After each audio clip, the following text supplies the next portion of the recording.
Hello students, in today's video we will do MNC and joint ventures. Okay, MNC and joint ventures. What is MNC? Several times when you got it with your ATM card, you may see there is a term Visa or MasterCard. Everyone have seen this. Okay, who are they? They are cash management companies. They are MNCs, multinational companies. Multinational companies refers to a global enterprise is one which owns and manages business in two or more countries. Okay, like Hindustan Unilever. Unilever is a MNC company, but Hindustan Unilever is a joint venture. You can say. Okay, Coca-Cola, like this you can see here, Facebook, Mastercard, Visa, Tata, they are called as MNCs. Means एक company जो एक से ज़्यादा country में operate करती है अपने marketing operations को या फिर प्रोडक्शन एक्टिविटीज़ को, उनको हम MNCs कहते हैं. ठीक है, ऑब्वियस सी बात है, अगर एक से ज़्यादा कंट्री में आप ऑपरेट कर रहे हो तो आपके पास कुछ गुड पॉइंट्स होंगे, like you may have huge capital, you may have some kind of innovation and technology, you can say. That's why you are operating in more than one countries. SBI भी MNC में आता है. ठीक है, SBI भी 8 से ज़्यादा countries में है. टाटा ग्रुप इंडिया में डाइवर्सिफाइड कंपनी है आज के डेट में. वोडाफोन आइडिया, जिसमें आइडिया इंडियन कंपनी है, वोडाफोन फॉरेन कंपनी है. ठीक है, तो वो दोनों कोलैबोरेशन में, डेट विल डू लेटर.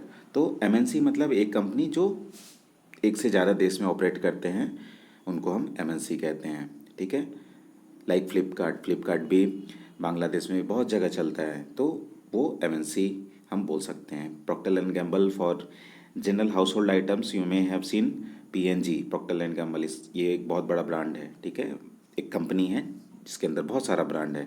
तो ये MNCs बेसिकली ये सारे वर्ल्ड में इनका ऑपरेशंस होता है.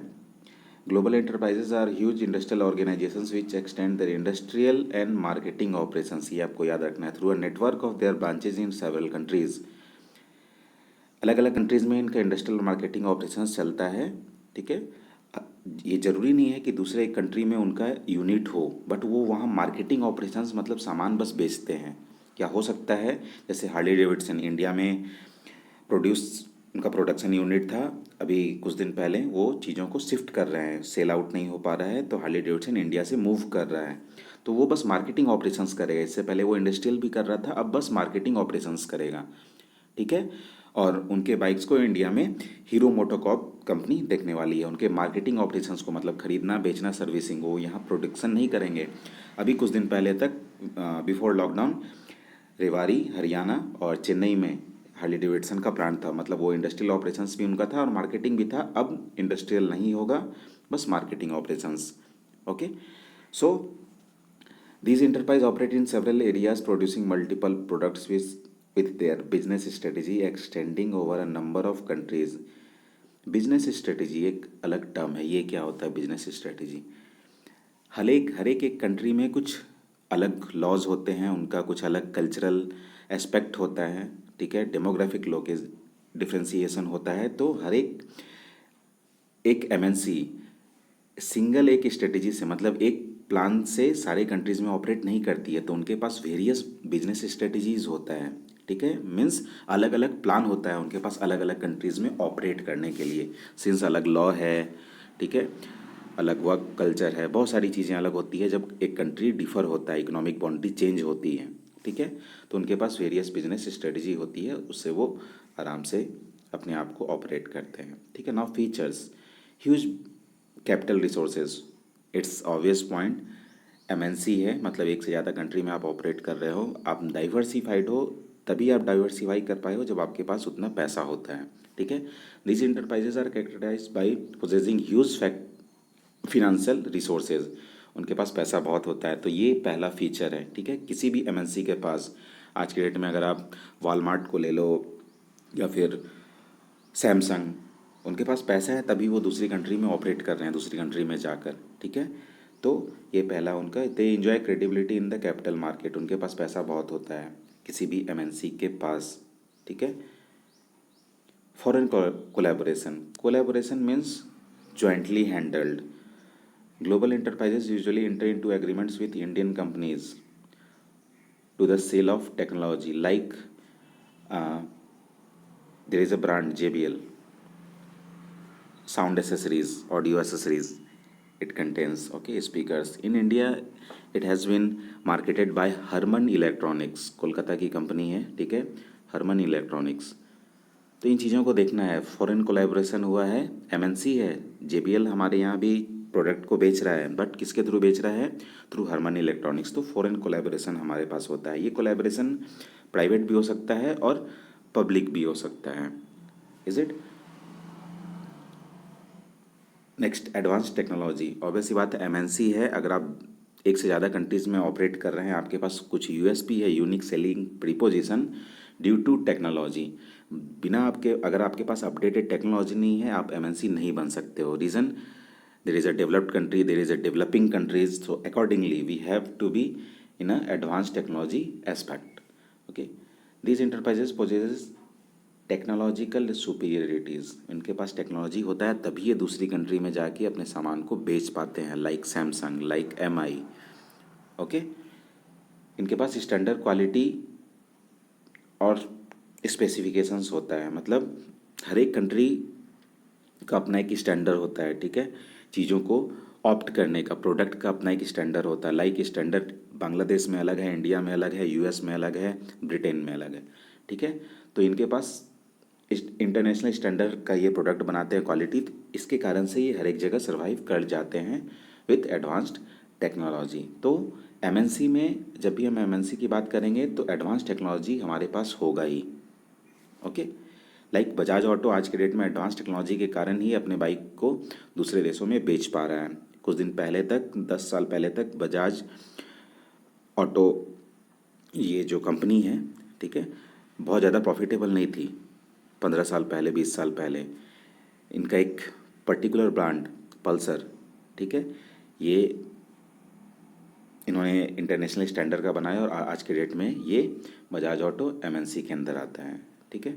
तो इस तरह से बहुत सारे एग्जांपल्स हैं मार्केट में। Product innovation refers to something distinct in your product, कुछ अलग, तभी आप दूसरी कंट्री में अपना बेस बना सकते हो, ठीक है, वहाँ पे मार्केटिंग कर सकते हो। These enterprises are characterised by highly sophisticated research and development.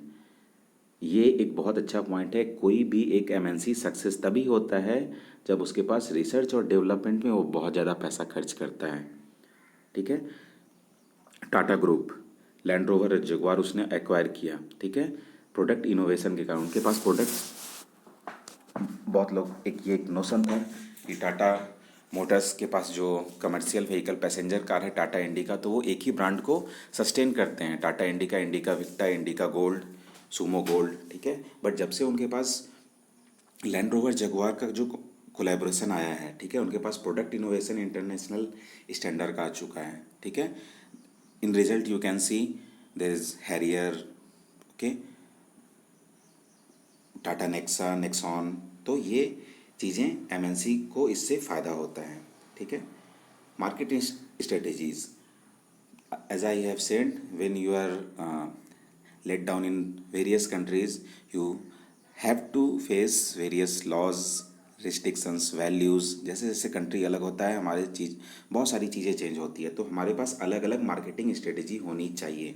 तो एक एमएनसी के पास एक सिंगल मार्केट स्ट्रेटेजी, मतलब एक सिंगल प्लान से वो अपने आप को सस्टेन नहीं कर सकते हैं, ओके। तो हमारे पास वेरियस मार्केटिंग स्ट्रेटेजीज होती है to cope up with various kind of dealing with various countries, okay. Expansion of market territory, MNC multinational companies, तो इनका एक्सपेंशन उनका ज़्यादा होता है, ठीक है। मार्केट टेरिटरी मतलब जो इनका एरिया होता है वो बहुत बड़ा होता है मार्केटिंग का। ज़रूरी नहीं है बस प्रोडक्शन करेंगे, वो मार्केटिंग भी बस कर सकते हैं। मतलब वो या प्रोडक्ट बनाएंगे या फिर बेचेंगे भी, या फिर दोनों काम करेंगे, ओके। तो इनका expansion with respect to any public enterprises और प्राइवेट इंटरप्राइजेज, एमएनसी का एक्सपेंशन एरिया बड़ा होता है, ये आपको याद रखना होगा, ठीक है। Centralised control means power in a few hands, you can से, ठीक है। तो एमएनसी कुछ हाथों में उनका जो पेरेंट कंपनी होता है, पेरेंट कंट्री में वो अपने आप को एक्सरसाइज करते हैं। लाइक फेसबुक यूएस से ऑपरेट होता है, ठीक है। फेसबुक के अंदर व्हाट्सएप भी आ चुका है, इंस्टाग्राम भी आ चुका है, तो वहाँ से ऑपरेट होता है। तो एक सिंगल हैंड से ऑपरेटिंग अगर होती है तो चीज़ें सही से चलती है। लाइक माइक्रोसॉफ्ट, ठीक है, बिल गेट्स वहाँ बैठकर कंट्रोल करते हैं सारी चीज़ों को, बट यहाँ पे उनका एक सब्सिडरी यूनिट भी होता है जो यहाँ के नोशन के हिसाब से, यहाँ के कल्चर के हिसाब से काम करता है, बट ऑर्डर हमें पेरेंट कंपनी का मानना है। मतलब माइक्रोसॉफ्ट इंडिया अगर कोई डिसीजन ले रही है, ठीक है, तो कहीं ना कहीं इन्फ्लुएंस्ड है यूएस में बैठे जो मैनेजर्स हैं, जो बोर्ड ऑफ डायरेक्टर्स हैं वहाँ से। तो सेंट्रलाइज कंट्रोल एमएनसी एक बहुत ज़रूरी है। जिनसे आप बहुत सारे कंट्रीज़ में ऑपरेट कर रहे हैं तो कंट्रोल आपका बहुत ज़रूरी है। Okay, now next term is joint venture. Joint venture, when we heard this term joint venture, a lot of examples are there. Maruti Suzuki, Hero Honda, that contract or joint venture vanished till now, but that's a famous name, Hero Honda, for joint venture. Joint venture is a business partnership between two or more companies. MNC क्या है, countries से deal करता है, और joint venture क्या है, दो companies, या वो फॉरेन भी हो सकता है, फॉरेन कंपनीज भी हो सकता है, public company, private company. Means joint venture is a business partnership between two or more companies for a specified purpose. किसी एक मतलब के लिए हम साथ आते हैं।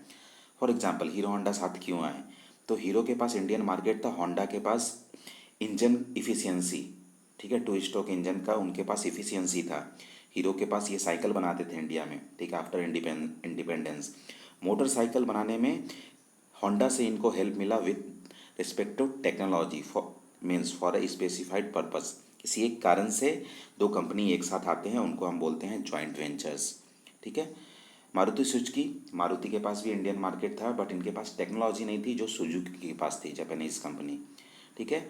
आज के डेट में जो बहुत अच्छा एक ब्रांड फ्लोट कर रहा है, that is VI, Vodafone India. ये भी एक जॉइंट वेंचर है आदित्य बिरला ग्रुप और वोडाफोन के अंदर में।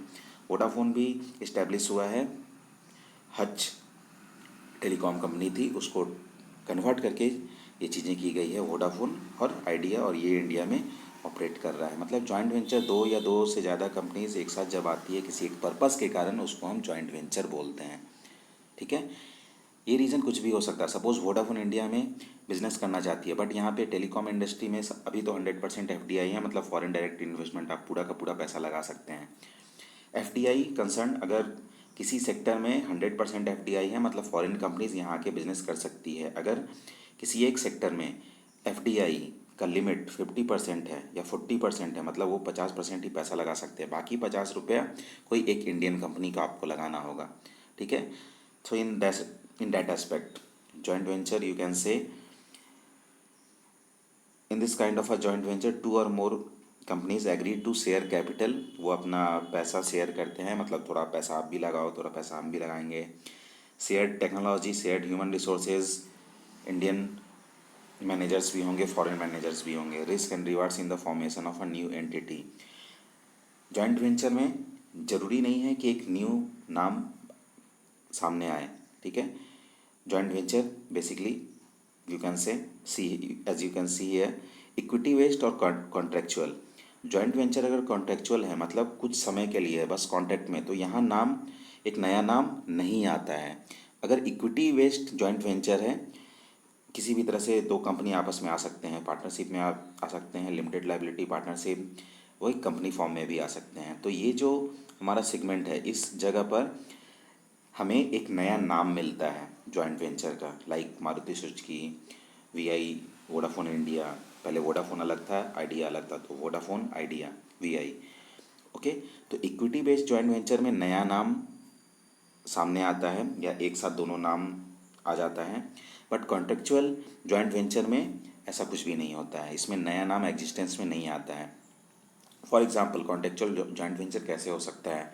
सपोज खुसरो में आप ऑटोमोबाइल्स शोरूम है आपके पास, तो आप मारुति के साथ या यामाहा के साथ कांटेक्ट कर सकते हैं कि हम आपके प्रोडक्ट को बेचेंगे, बट आप उनके नाम को नहीं लेते हैं। आपके उनके ब्रांड को शो करते हो, बट आपका नाम हो सकता है XYZ ऑटोमोबाइल्स, ओके, तो यहाँ नाम, नया नाम नहीं आता है। हो सकता है आप 2 साल उनके प्रोडक्ट को बेचो, फिर हो सकता है बजाज के प्रोडक्ट को बेचो। तो ये चीज़ें कॉन्टेक्चुअल जॉइंट वेंचर में नया नाम एग्जिस्ट में नहीं आता, इक्विटी बेस्ड में या पार्टनरशिप एलएलपी और कंपनी फॉर्म में, और यहाँ एक नया नाम एग्जिस्टेंस में आता है। ठीक है, in that way there is a formal definition of joint venture. Strategic partnership, strategic means किसी एक प्लान के अंदर, किसी एक पर्पस के कारण, between two complementary business in which both partners share information resources for the purpose of mutual benefit and growth.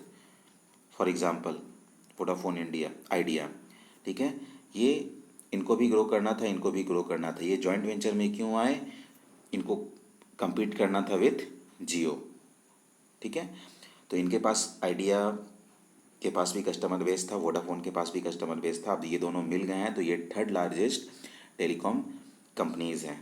ठीक है, first one is Jio, second one is Airtel. हो सकता है एयरटेल भी आने वाले समय में किसी के साथ जॉइंट वेंचर करे विद कम्पीट ऑफ जियो। हो सकता है जियो भी किसी और के साथ कम्पीट करे इन दोनों के साथ कम्पीट करने के लिए। तो मार्केट में ये चीज़ें चलती रहती है। किसी एक पर्पस से अगर हम फुलफ़िल नहीं कर पा रहे हैं, हम दूसरी कंपनी के साथ आते हैं, या हमारे पास टेक्नोलॉजी नहीं है, पैसा नहीं है, ह्यूमन रिसोर्सेज नहीं है, हमारे पास मार्केट नहीं है। कोई अगर एक फॉरेन कंपनी इंडिया में आके बिजनेस करना चाहती है तो वो, अगर एफडीआई 100% अलाउड नहीं है, मतलब वो पूरा का पूरा पैसा नहीं लगा सकते हैं इंडिया में, तो उन्हें किसी इंडियन कंपनी के थ्रू यहाँ इन्वेस्ट करना होगा। ठीक है, now some benefits of joint venture. A joint venture has greater resources and capacity. Obvious सी बात है, दो या दो से ज़्यादा कंपनीज है और उनके पास खुद का अपना बहुत सारा पॉइंट है। तो अगर दो लोग आ गए हैं, बचपन से हमने पढ़ा है unity is strength. So in that notion it has access to advance technology. Joint venture के पास टेक्नोलॉजी का एक्सेस जो होता है, एडवांस टेक्नोलॉजी ये लेकर चलते हैं। रीज़न ये इसी कारण से दूसरी कंपनी के साथ हाथ मिलाते हैं। ठीक है, टेक्नोलॉजी को ऑप्ट करने के लिए एक पर्पस है हमारा। It has access to new market. SBI अगर यूएस में जाके ब्रांच खोल रहा है, ठीक है, किसी एक जॉइंट सपोज अमेरिकन बैंक के साथ मिलकर, तो उनके पास यूएस का मार्केट आ जाएगा। एसबीआई के पास यूएस का मार्केट नहीं है, वो इंडियन मार्केट में है। बट अगर यूएस में बैंकिंग में अगर हमें जाना है, ठीक है, तो हमें जॉइंट वेंचर करना पड़ेगा। ओके, सपोज आज के डेट में अगर हम जॉइंट वेंचर की बात करें तो हर एक सेक्टर में, आइदर कंस्ट्रक्शन, प्राइमरी, सेकेंडरी और टर्सरी सेक्टर, हर एक सेक्टर में जॉइंट वेंचर बहुत अच्छे से चल रहा है। ठीक है, बहुत लोग बोलेंगे, यहाँ पे एक कन्फ्यूज़न ये भी क्रिएट हो सकता है कि सर जॉइंट वेंचर आपने बताया इससे पहले, ठीक है, एमएनसी बताया, तो ये जो कुछ कंपनीज़ हैं, ठीक है, जो एक साथ आते हैं बट कुछ दिन के बाद अलग हो जाते हैं, ये कैसा होता है? ठीक है, जैसे हीरो होंडा, तो हीरो होंडा इक्विटी बेस्ड था, बट वो चीज़ें, वो अपने आप को उन्होंने ड्रॉबैक कर लिया। उनके पास एक टेन्योर, जॉइंट वेंचर टेन्योर के हिसाब से होता है, मतलब कुछ समय के हिसाब के लिए के लिए हम एक साथ आते हैं। सपोज़ जॉइंट वेंचर्स 20 साल के लिए हमने किया है, ठीक है, जॉइंट वेंचर 50 साल के लिए किया गया है, तो कुछ इसी तरह से हीरो होंडा का भी केस है। देन आफ्टर वो टर्म ख़त्म हो जाता है, सपोज 20 साल के लिए है, टर्म ख़त्म हो गया तो हीरो अलग हो गया, होंडा अलग हो गया। ठीक है, they are separate business entity. It has ideas and technology to develop innovative product and services. Since joint venture के पास अच्छा टेक्नोलॉजी होता है, ठीक है, उनके पास मार्केट अलग होता है, तो अलग अलग प्रोडक्ट और सर्विसेज वो ऑफर करते हैं for huge market base. When one party is in joint venture has well established brand and goodwill, the other party gets its benefit. Now JBL एक बहुत अच्छा ब्रांड है, ठीक है, तो हारमन इलेक्ट्रॉनिक्स एक जो इंडियन कंपनी है, उनको उनका फ़ायदा मिला इनके ब्रांड का। ठीक है, टाटा मोटर्स ये और लैंड रोवर जगुआर, ये दोनों जॉइंट वेंचर, ये दोनों मर्जर इनका हो चुका है, कंपनी उसको खरीद चुकी है।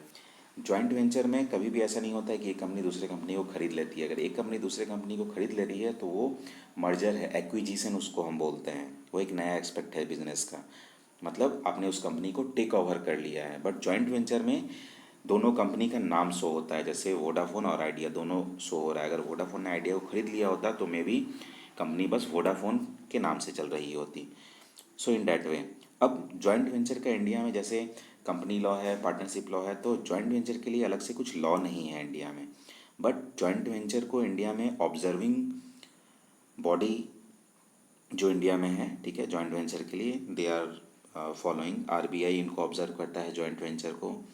Foreign investment promotion board, FIPB, it's a kind of you can से डिपार्टमेंटल अंडरटेकिंग, ठीक है, ये पब्लिक कॉरपोरेशन है, ये डिपार्टमेंटल अंडरटेकिंग, इस तरह से चीज़ें अलग है। तो ये कुछ ऑर्गेनाइजेशंस है, government organisations, you can say public enterprises, जो जॉइंट वेंचर को ऑब्जर्व करता है, रेगुलेट करता है। Okay, so in that way we have finished MNCs and joint venture. MNCs means एक से ज़्यादा कंट्री में जो ऑपरेट करते हैं, और जॉइंट वेंचर मतलब जब दो कंपनीज एक साथ किसी स्पेशल पर्पस के लिए एग्जिस्टेंस में आते हैं, ठीक है। So in that way, in next class we will do P3 model और पब्लिक प्राइवेट पार्टनरशिप। ये आज के डेट में बहुत अच्छे से फ्लोट होने वाला एक बिजनेस फॉर्म है, P3 पब्लिक प्राइवेट पार्टनरशिप। ये क्यों इमर्ज हुआ public private partnership? Due to public enterprises में हमने बहुत सारे डिमेरिट्स देखे हैं, ठीक है, ड्यू टू रेड टेपेज, काम सही से नहीं होता है। तो ये चीज़ें गवर्नमेंट को पता चल गई है कि हमारे अंदर लूप होल है, तो हम प्राइवेट पार्टनरशिप में आ रहे हैं। प्राइवेट लोग अच्छे से काम करते हैं, रेवेन्यू अच्छे से जनरेट करते हैं और अपने रेवेन्यू के अगेंस्ट कंसर्न होते हैं, ठीक है। तो ये सारी कुछ चीज़ें हैं, you will do in next class. Okay students, see you for now.